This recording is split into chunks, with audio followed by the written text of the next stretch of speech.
name's Jamie McGarvey, and my role for this particular video is the mayor of the town of Parry Sound. Did you grow up here, move here for a job? What brought you to Parry Sound? Fourth generation.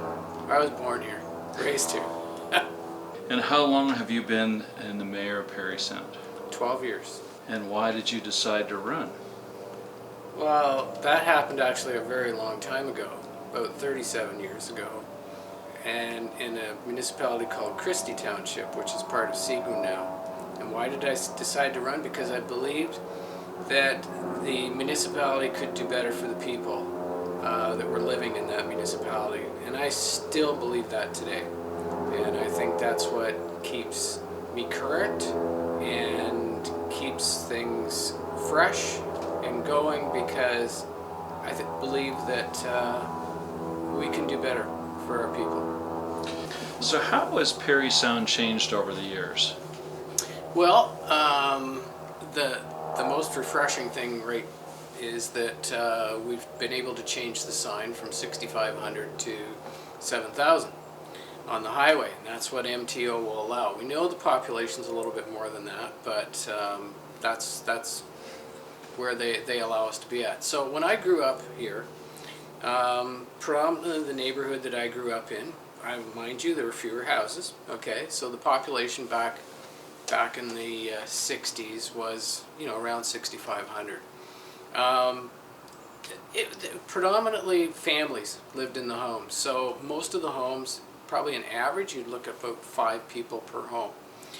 If we move that forward to, I'm going to say in 2006, somewhere there, or whatever, population was down around 5,600, 5,800, somewhere in there.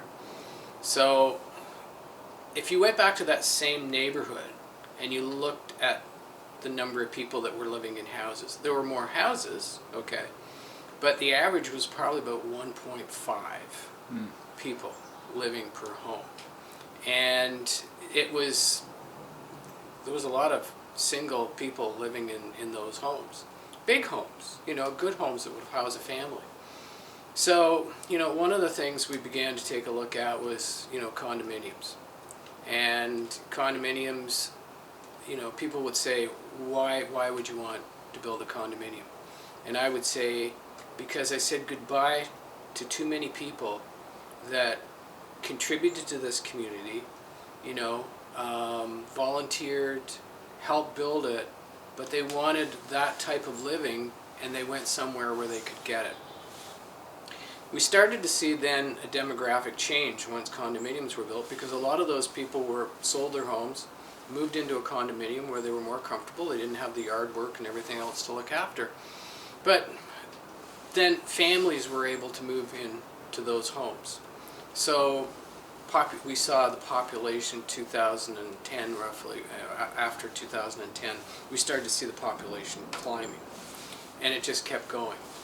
And then COVID came along, and we had an exodus of people from the city moving up here, not just in the town of Parry Sound proper, but the whole area. And that then pushed the population even further. So, but, with that, we've had Gardens of Parry Sound, a retirement residence, the mall had to change its sort of position on how, they were dealing with business and that sort of thing. So they put in apartments.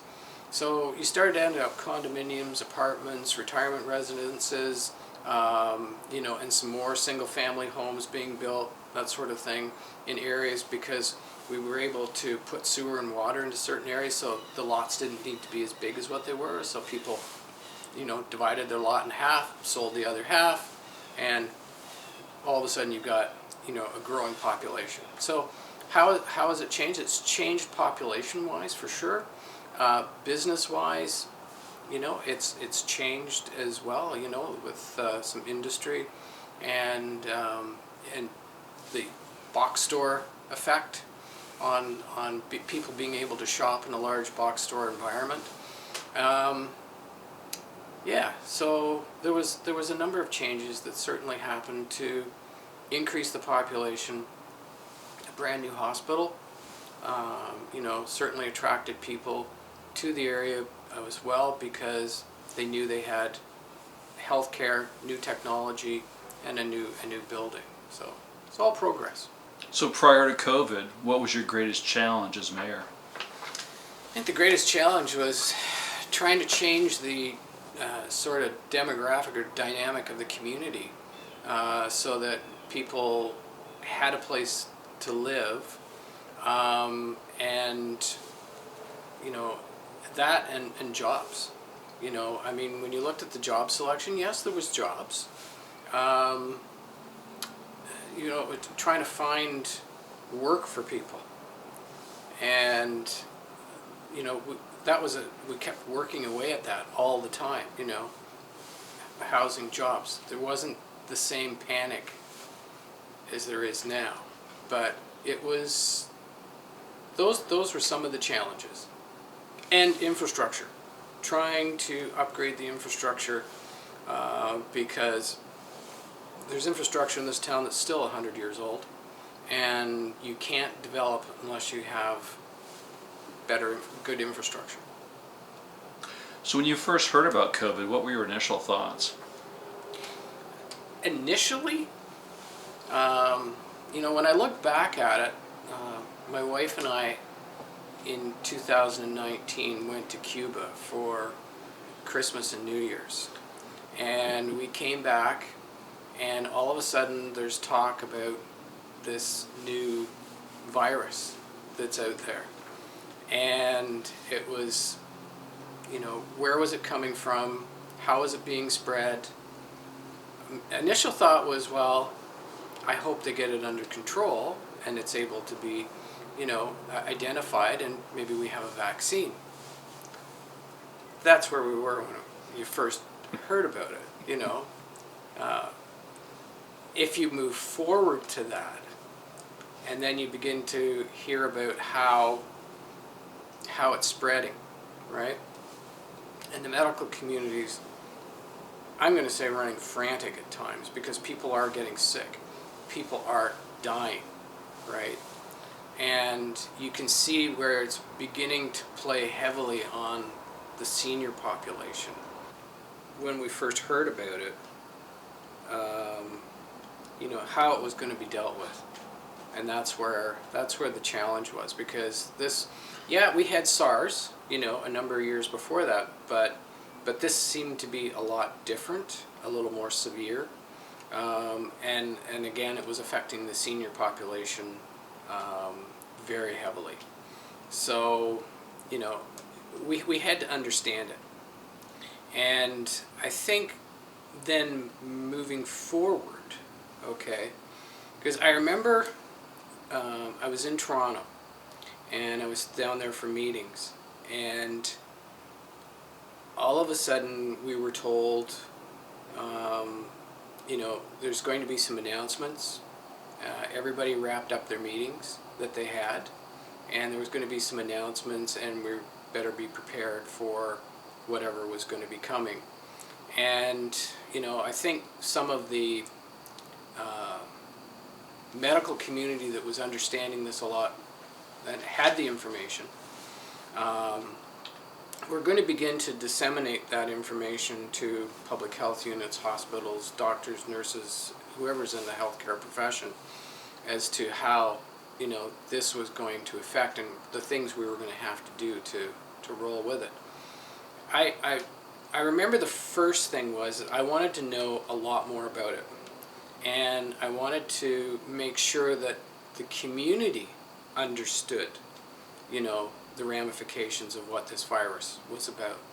So one of the first things that I did was I called a press conference, and I invited in the medical officer of health from North Bay Parry Sound Health Unit. I invited in any municipality that wanted to come in to listen. I invited, the Donald Sanderson from the health center, and Jim Hanna was there as well. And what we then were able to do was get that information out to the public as to what they knew at that particular time, right? Mm-hmm. Because I wanted to make sure that the public knew that this was serious. and we needed to make sure that people were prepared for whatever was coming down the pipeline. So the role of council then began to change. Basically, all of a sudden, things were shut down. The press conference was well received. People appreciated the fact that we were trying to get information out to the public, and then moving forward, then things started to be shut down. And then you were beginning to find out that, and there were people that say masks don't work, but sorry, I believe masks do work. I don't care what they say, but they do work, because people during that whole mask situation, there were very few colds, very little influenza. It was people were healthier, other than trying to not catch COVID, right? So, you knew the medical profession was working on some type of vaccine. They were trying to get something that was going to work. But it was keeping that information to the public. So just about every week or week and a half, for a little while, we would go in. The clerk and I would prepare a video to try and bring some new, fresh information to the public so that it was out there, and prepare them for it. Council changed its format to online instead of in person. Offices then began to shut down so that the public couldn't come in and out on a regular basis. Things are still even a little tight today, considering where we are. But at that particular time, it was what do we do to try and curb this, right? And I believed at that particular time that masks were very important. Moving forward, businesses were being, basically curbside only. Some were shut down totally, which I found a little drastic, because I believe that businesses operating in a protective fashion could still operate. You wear your mask, you keep your social distancing, and if you need to do something, you set up barriers or whatever, that sort of thing. And then there came the sort of COVID alert apps and that sort of thing, and people were trying to track as to where people were. It was a evolving situation that you tried to keep people apprised of what was going on. So it was a challenge almost every day. I have to, in a way, commend Premier Ford for coming on television just about every day, especially in the beginning, to let people know where they were, and the medical officer of health. We pushed as a municipality to try and make masks mandatory, because we saw that as a way of, curbing that sort of sickness. Then, when, a vaccine was approved, then there was the message, get out and get vaccinated, right? I remember, too, being downtown, and, people were masked, which was good. And it was I think a Friday night sort of vigil. I believe it was a Friday night. Anyway, we went down to support the businesses, and not just businesses downtown, but businesses in the area, to say, you can be open. I believe you can be open. Just limit your numbers, make sure you social distance, wear your mask, live within those parameters, and we can all make this work, and we can get on with our lives, in a better way. And I remember being down there, and there was a group that came in, and they were anti-maskers, and they were not wearing masks. They were on a different tangent or whatever, and the word got out, and the downtown just vacated of people, because those businesses and those people knew we had a plan. We were moving with it. It was working. Our numbers were really low, which was fantastic. And we were moving in a positive direction. vaccines, then the message is trying to get out to people, get vaccinated, you know, and you know, you got one vaccine, you got another vaccine, you know, a few months afterwards, then you move forward, you know. I've got my 4th shot now, and I will be honest, I've had COVID, and it wasn't even a cold. So the vaccines work. Now, maybe for my other body types, it might be a little bit different, because that's one of the things that came out of COVID was different people reacted differently to whether they're vaccinated or not to the actual sickness. And then you get people that are long haulers, that it keeps coming back on them and affecting them. So this virus handles the human body a lot of different ways, and depending on your makeup, your you know how resistant you are to even the common cold or anything else, really it mutated, you know. So not only it was with people and differences, but when it began to mutate, then they had to alter the vaccines so that they would, you know, resist the actual mutated virus. So that 2 years was very challenging. Trying to lead a community to keep them safe really is challenging. But again, I put myself out there for the community, you know, to protect the community and make sure, and you know, and to try and get the message out as well that businesses can be open and can work. Okay, we just need to make sure we take the proper precautions to be able to do it. That's amazing. Do you have anything else you'd like to add? Well, you know, I'm just really glad that the vaccines are available. They're you know, here for the public. Get your vaccination. I mean, this could be going on for a longer period of time. It's still mutating. You know, that's a fact. It's not fiction. And you know, I believe each one of us, you know, people talk about freedom and all that kind of stuff or whatever, but I believe with freedom comes responsibility. And we all have a responsibility to look after each other and to make sure that everyone is safe. And if we all took that outlook, then I think we would be in a much better place. And we would hopefully have a society that cared a lot more about each other. And that's my own personal belief. But, you know, would I ever think I'd be through something like this in my lifetime? No, not at all. But it is what it is, right? And you try to deal with it. I tried to deal with it in the best way that I believe, again, was going to be good for the community and support, you know, those in need. You know, the one thing too is, you know, keeping the food banks open too during COVID, trying to make sure that people had food and you know, they could get on with their somewhat daily lives. But no, it was a challenge.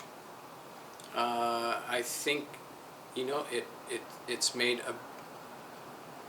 it's changed the outlook of a lot of people. It really, really has. I think in some ways better, you know. It's definitely changed the demographic and the population of this area.